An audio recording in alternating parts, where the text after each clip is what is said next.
I'm going to go briskly through it given the time restraints, so please bear with me with that. All right, let's get started. So we teach in a moment of extraordinary access. So our students have more tools, more platforms, and more support than ever before. From the outside, this looks like clear progress, but here is the tension many of us feel. We are collecting more data and we are seeing more activity, yet we are often less certain about what students actually understand, and even less certain about whether they are learning together. When learning becomes, and the point is that when learning becomes optional, when it becomes personalized and spread across multiple digital spaces, something important can be lost. Students may still be busy, but the shared experience of learning can quietly disappear. So, the question I want to explore today is not whether technology is good or bad, but this. What happens Where's my click? There we go. What happens to engagement and belonging when learning becomes increasingly individual, even while it looks highly connected? That question sits at the heart of tech teaching and togetherness, I feel. All right, let me be clear about the context. This comes from one EAP course over one semester with a large and diverse cohort. There's nothing unusual or experimental, just the kind of course many of us teach every day. Across the semester, students encountered a range of technologies, an online diagnostics test, weekly LMS quizzes, and low stakes review quizzes, optional self study tools like Quizlet, and an AI supported speaking practice outside class time. Most of these tools were not compulsory. They were designed to support learning rather than to police it. Crucially, we were not looking at individual students. We are not judging effort or motivation. We are looking for patterns across time.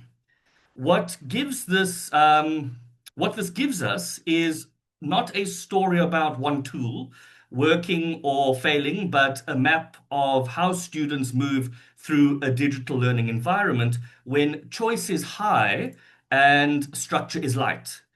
And when you step back and look at the system as a whole, you begin to see something deeper than engagement metrics. You begin to see how learning is being organized socially. That is the lens I want you to keep in mind as we look at the data.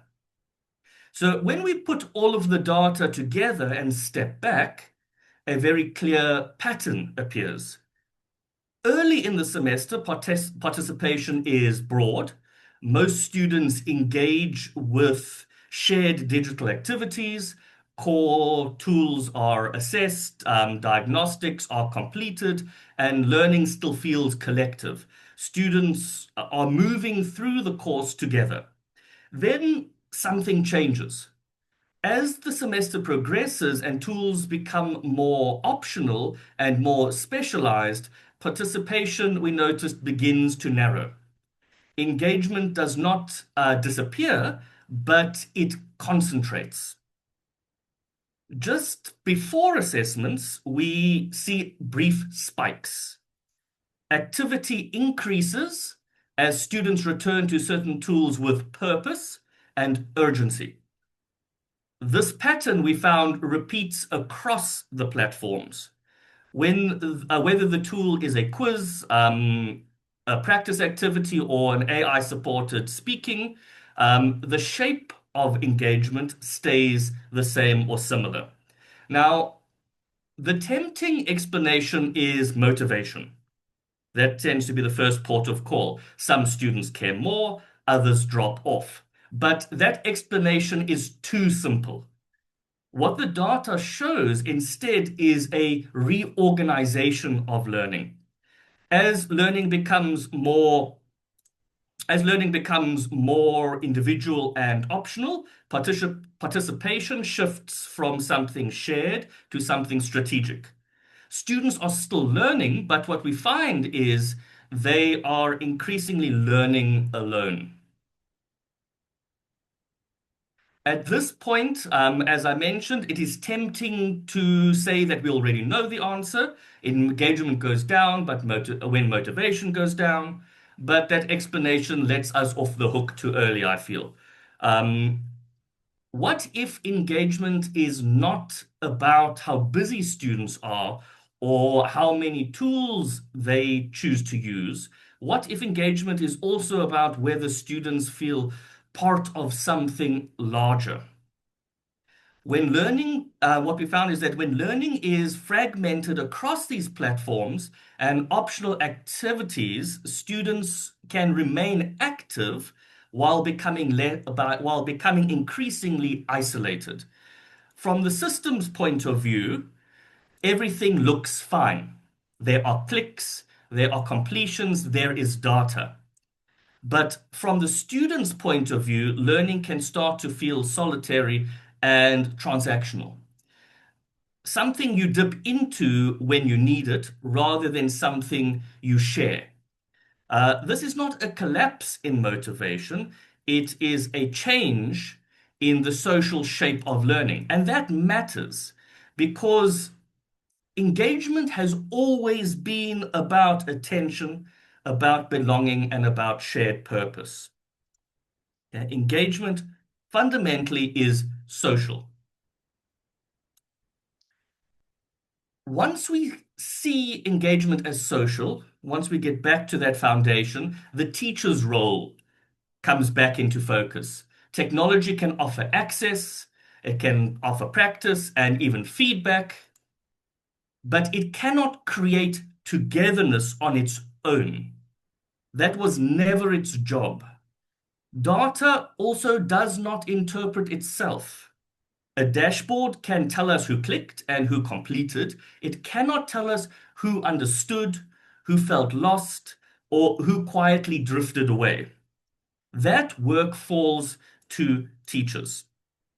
Teachers decide when technology supports shared learning and when it fragments attention, when flexibility empowers students, and when it leaves them isolated. And when to step back from these tools, um, hold on, my brain's just gone blank. And when to step back from these tools that are technically effective, but pedagogically thinning. This is not, again, a rejection of technology. It is a reminder of limits, which we tend to sometimes forget about is in this very fast-paced technological world where we're encouraged to adopt a lot of these platforms. Let me close with a simple takeaway. Technology can extend learning. It can give students access, flexibility, and opportunities to practice we could not otherwise offer. But togetherness does not scale in the same way. Shared attention, shared purpose, and shared responsibility do not emerge automatically from platforms or analytics. They have to be designed. The question is where in our teaching learning has quietly become something students do alone when it ought to be something they do together. Now, if we can answer that question honestly, technology becomes a tool again and not the organizer of learning.